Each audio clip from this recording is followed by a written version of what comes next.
What's up, y'all? I'm Yaqoob. I'm Patti. DeMay. Patti DeMay. And we're here to discuss our song, F.O, for the holidays. Was the what? Unprofessional. I'm at the door. Some shit. So yeah, we worked on a Christmas song. For me, I grew up celebrating Christmas. You know, I went to church as a kid. But I stopped celebrating Christmas probably around like 15, 13 or something like that, 14. So I had to really go back into my memory files about how my family came together and who was left out and, you know, what we got. And, you know, the term Santa Claus did this shit.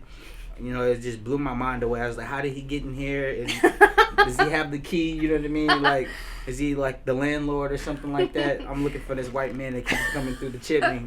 Trauma. Trauma, like, right? The what? trauma, yeah. So, like, when I first heard this song, Patti had already made her verses. So I had to, like, write with the intent of, like, through her eyes and how she felt through the song.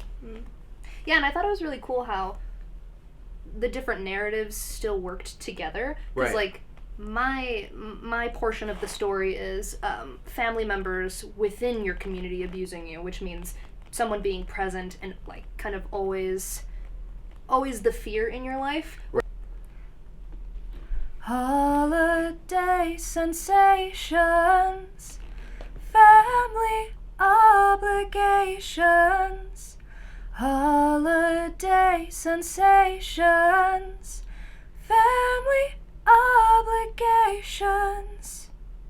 So that's the chorus of the song, and it is kind of the basic idea that during the holidays there is a sense, there's a deep emotion, and in this song in particular there's a deep emotion of pain and trauma and sadness, hence sensations. Particularly those lyrics, I wanted to give an element of eeriness, discomfort. I'm talking about familial trauma, abuse, so the word sensations is very much connotating, you know, physical feelings of trauma.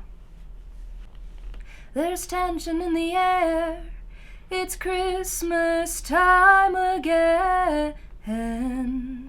The families gather near, it's time to make amends. Look your abuser in the face, tell them happy holidays. So clearly that whole verse revolves around the lines, look your abuser in the face, tell them happy holidays. From my personal life, when there is someone who hurts you in your family, whether it's physical, emotional trauma, if you still are in contact with your family, every holiday you have to pretend and make believe that everybody is happy and no one's holding resentment, because the overarching theme of Christmas and the holidays is happiness and love. And so if you bring up those feelings of resentment or pain, you're met with pushback. So for me, Christmas is very much a performance or a play where everyone pretends that they love each other and nothing's wrong. While your family hides away, they can't stand to bear the shame. So for a little while we can make believe that the lies and the guilt will fly away on holiday. That's part 2 of the narrative, that basically reiterating that whether or not your family knows, everyone is going to play the part of the happy family, because addressing those issues, particularly during the holidays, is not the point of getting together, even if that would make things better. It's dark and it's cold and I feel so alone, and I wish that I wanted to stay, but I wanna go home, to the home that I built and the family I chose and the friends that I made. But I'm stuck with the people who made me this way.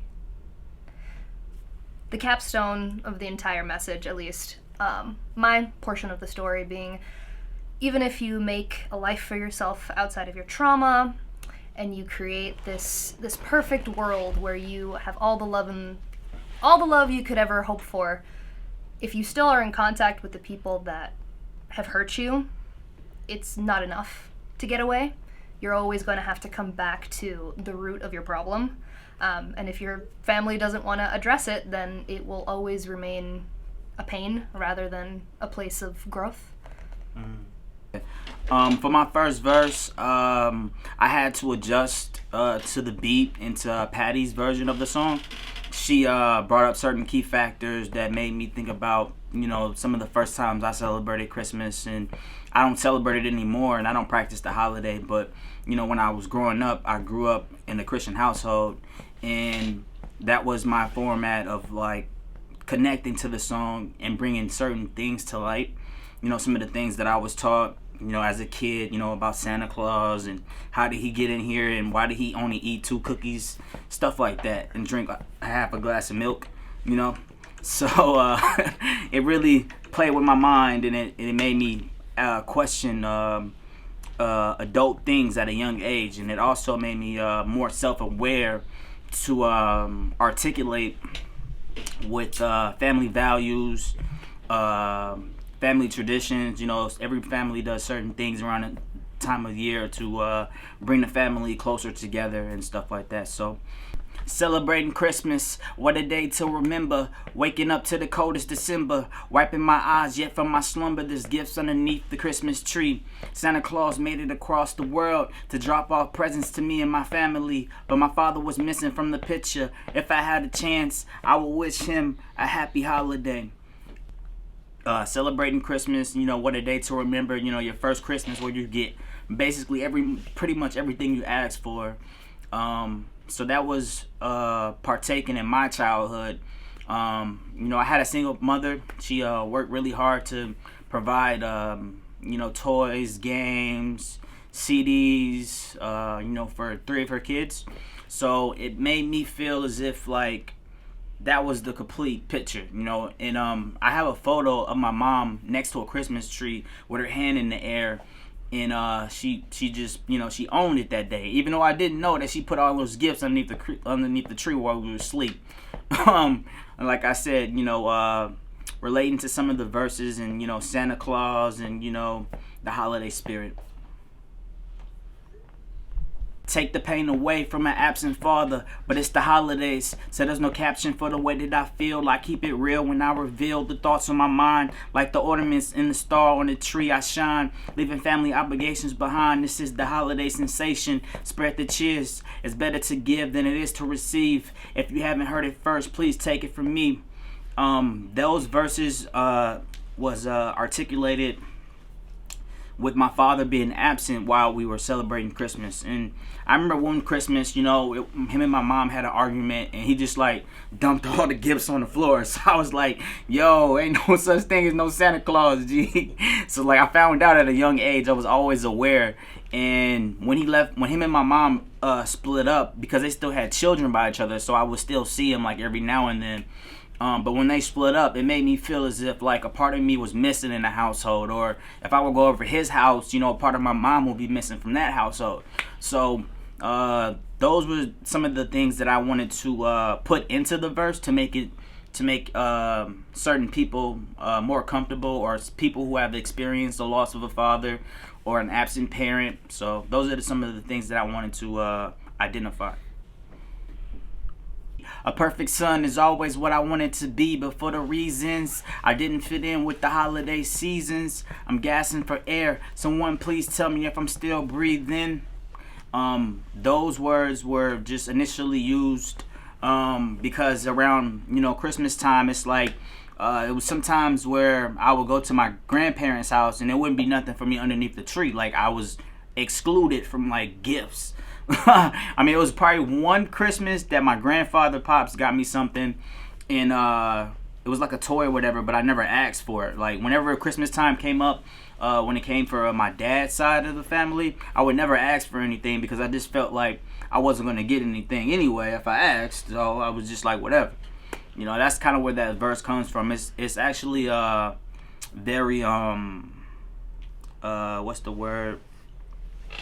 It's very damaging to like it was at when I was younger to my mental health. You know, it's like damn, it's like do they not care about me? Am I doing something wrong? You know, I would ask them like, do you love me? You know, and stuff like that. You know, so I needed more support, but I ended up leaving for a specific reason because there was tension in the air. Let's make things quite clear. I'm stuck with the people who made me this way, so I pray. And another reason why I wrote that verse the way that I did is because I myself am a stepchild to my father. He raised me, but some parts in my life he wasn't there, and you know, him and my mom got into it and stuff like that, but they have children by each other, so I see him, you know, he's my dad, you know, I acknowledge him as my father because he taught me certain things, but sometimes he wasn't there for me and stuff like that. For the most part, for the ending for the song, for me, it was more of a dialogue between my childhood self, my teenager self, and my adult version, which I am now. You know what I mean? Like looking back at Christmas and taking those little pieces of like information and putting them into a word format, and that was kind of difficult for me. That's why it took me so long to write the verse. So I would say that the end of the song is pretty dope. It's definitely different though, and I feel like people who have experienced maybe a bad holiday or potentially the black sheep of the family, you know, or the ones that are always in trouble or whatever, will identify with it the most. Yeah, I agree. The concept started as a rebellion against the concept of Christmas time, and I'm glad it kind of led to, like you said, like a dialogue, a conversation with people who might not resonate with the Christmas time. What are we talking about the ad-libs for? No. I was just like, just the ad-lib is that just seems so like self-jerk. Just like, yeah, we just like really, you know, topped off the song with some like vocal drills, you know, just really gave it flavor.